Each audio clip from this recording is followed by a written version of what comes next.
Обновленная экспозиция Музея истории и авиации Якутии открылась сегодня в столичном центре культуры и современного искусства имени Гагарина. Информационные стенды оцифрованы и оформлены с применением современных материалов. Музей не имеет аналогов по экспонатной базе гражданской авиации России. Его фонды насчитывают более 400 единиц хранения. Создан каталог богатого собрания специализированной и художественной литературы, а также видеоархив. Отметим, раньше музей находился в здании аэропорта Якутск, и в год его посещали более 12 тысяч человек. На сегодняшний день Музей истории авиации Якутии стал центром патриотического воспитания молодежи и профориентационной работы.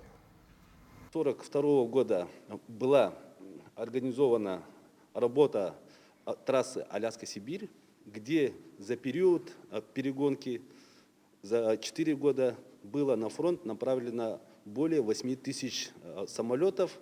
Это и боевые истребители, и бомбардировщики, и штурмовики.